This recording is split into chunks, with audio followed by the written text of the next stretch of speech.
आज इस वीडियो में मैं आप लोगों को एक ऐसे सत्याग्रह आंदोलन के विषय में बताने वाला हूं जिसमें महात्मा गांधी जी नेतृत्व करने के लिए पहुंच रहे थे, लेकिन रास्ते में ही उनको बताया जाता है कि आंदोलन तो सफल हो गया। मतलब कि गांधी जी के पहुंचने के पहले ही उनके नाम का डंका बज चुका होता है। मतलब ना, जो अंग्रेज हैं, जैसे ही उनको पता चलता है कि गांधी जी आ रहे हैं यहां पर आंदोलन का नेतृत्व करने, तो उनके हाथ पांव फूल जाते हैं और जो भी आरोप उन्होंने ग्रामीणों पर लगाए हुए होते हैं सारे आरोप वापस ले लेते हैं। मतलब कि आंदोलन सफल हो जाता है। मैं बात कर रहा हूं हमारे छत्तीसगढ़ राज्य के धमतरी जिले में जो कंडेल नहर सत्याग्रह हुआ था 1920 में, और इस कंडेल नहर सत्याग्रह का नेतृत्व करने के लिए गांधी जी आमंत्रित किए गए थे। वैसे तो ये जो कंडेल नहर सत्याग्रह है इसका महत्व काफी अधिक है, मतलब राष्ट्रीय आंदोलन में इसका काफी महत्वपूर्ण स्थान है, लेकिन इसका जो है एक उल्लेख काफी कम किताबों में आपको देखने को मिलेगा। लेकिन हमारे छत्तीसगढ़ के इतिहास में इसको काफी महत्व दिया जाता है। वैसे तो राष्ट्रवादी आंदोलन में भी इसका बहुत ही ज्यादा महत्व था, जैसे कि चंपारण का जो सत्याग्रह है, खेड़ा सत्याग्रह है, बारदोली सत्याग्रह है, वलसाड़ सत्याग्रह है, वाइकोम सत्याग्रह है। वैसे ही हमारे छत्तीसगढ़ का कंडेल नहर सत्याग्रह भी अपने आप में राष्ट्रवादी आंदोलन में महत्वपूर्ण स्थान, महत्वपूर्ण योगदान इसका भी है। तो क्या हुआ था, घटना पूरा हम जानते हैं। देखिए कहां की घटना है, तो ये छत्तीसगढ़ में धमतरी एक जिला है, धमतरी। तो यहां पर एक गांव था, ये जो कंडेल है ना, ये एक गांव का नाम है कंडेल। होता ये है अगस्त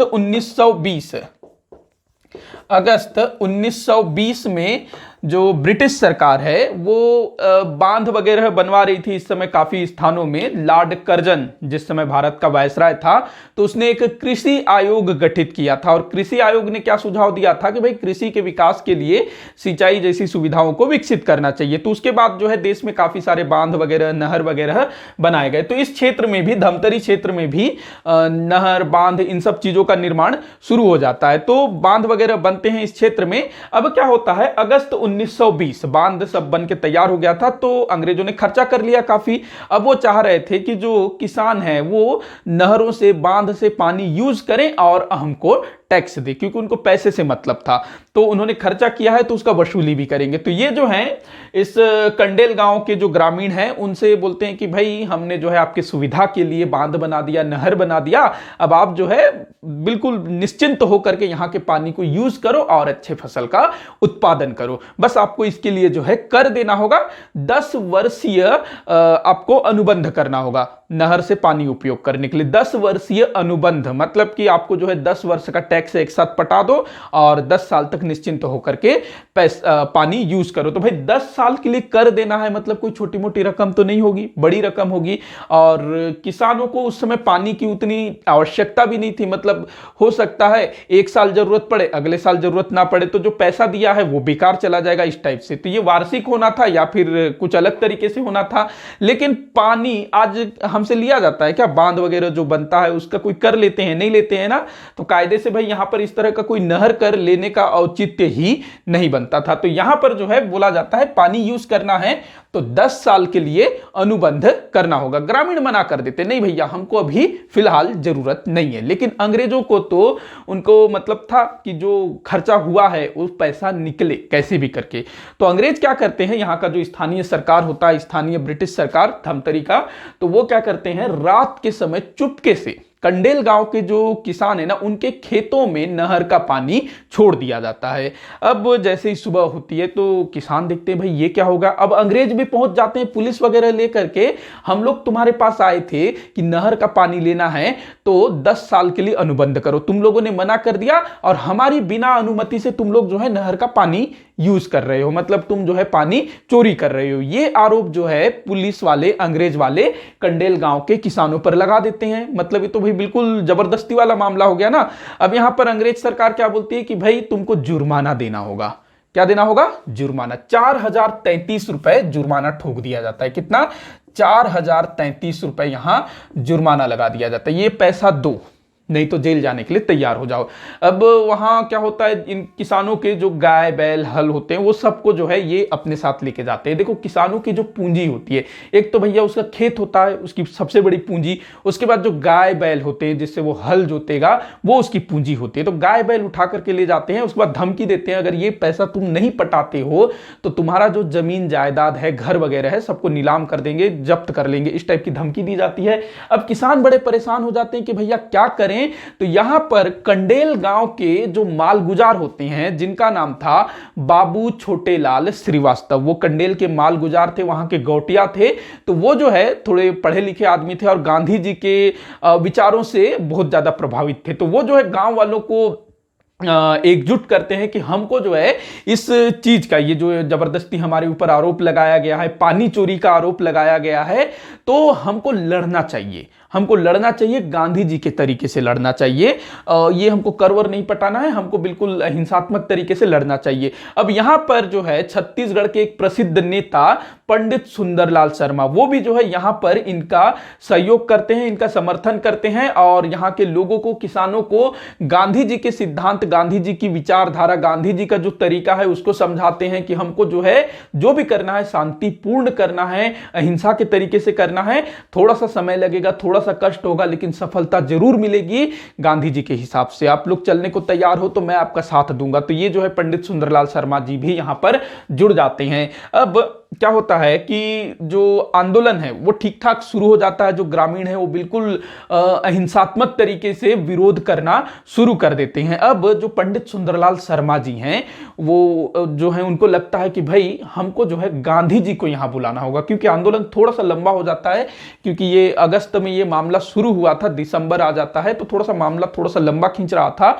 तो पंडित सुंदरलाल शर्मा जी को लगता है कि क्यों ना हम खुद महात्मा गांधी जी को यहां पर बुला लें तो आंदोलन जो है अच्छे से बहुत जल्दी निपट जाएगा। तो सुंदरलाल शर्मा जी खुद 2 दिसंबर 1920 को 2 दिसंबर 1920 को ये जो है 2 दिसंबर 1920 को सुंदरलाल शर्मा जो है गांधी जी को आमंत्रित करने चले जाते हैं कलकत्ता। देखो दिसंबर 1920 में ना गांधी जी कलकत्ता में थे।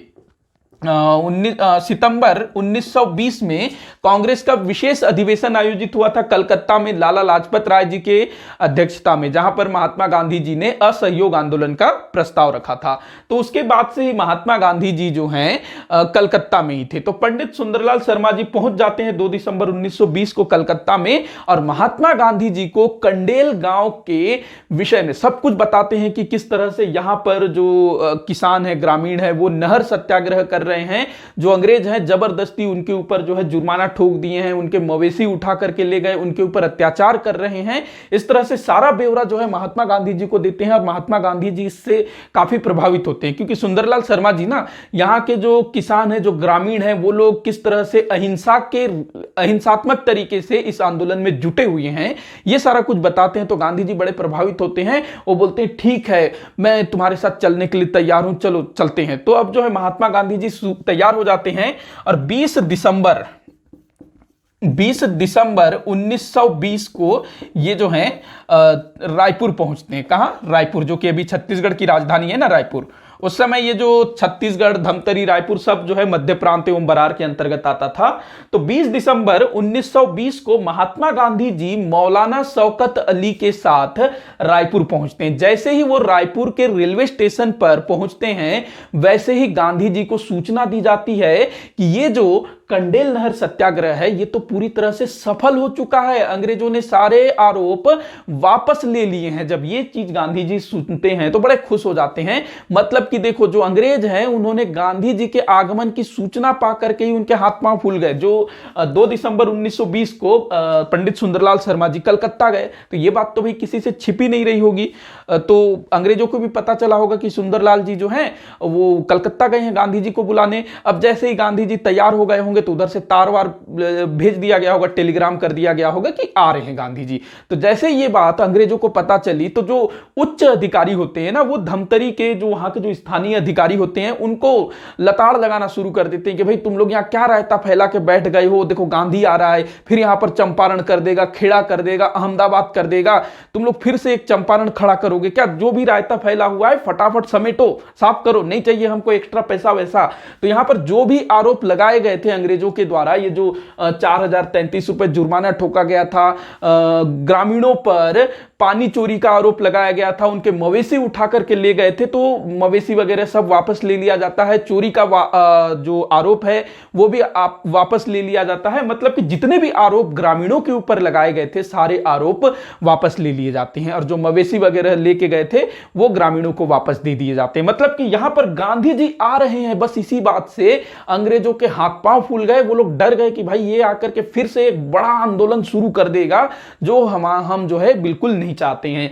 तो यहां पर जो है गांधी जी के आने से पहले ही आंदोलन जो है सफल हो जाता है, और गांधी जी इस चीज को सुनकर के बड़े खुश हो जाते हैं। उनको यह भी बताया जाता है कि यहां पर जो आंदोलन हुआ किसी भी प्रकार का कोई भी हिंसा नहीं हुआ, पूरी तरह से गांधी जी के सिद्धांत, गांधी जी के विचारधारा के अनुसार ही सारा आंदोलन हुआ। तो इस चीज को सुनकर के गांधी जी बड़े प्रभावित होते हैं और बोलते हैं कि भाई मैं तो ऐसे सत्याग्रहियों से जरूर मिलूंगा। और वो खुद जो है धमतरी पहुंचते हैं, वहां पर सत्याग्रहियों से मिलते हैं, ग्रामीणों से मिलते हैं, उनका और ज्यादा उत्साहवर्धन करते हैं, उनको बधाई देते हैं कि आप लोग जो है बिल्कुल ऐसे ही, आपके ऊपर जो भी अत्याचार हो उसका ऐसे ही आपको हिंसात्मक तरीके से उसका विरोध करना है, हिंसा बिल्कुल भी नहीं करना है। तो ये गांधी जी वहां पहुंचते हैं, सभा करते हैं, उसके बाद फिर अगले दिन रायपुर वापस आ जाते हैं और फिर रायपुर से नागपुर चले जाते हैं, क्योंकि नागपुर में फिर वार्षिक अधिवेशन होना था, जहां पर वो हुआ था ना असहयोग आंदोलन का जो प्रस्ताव था वो पारित हुआ था नागपुर में।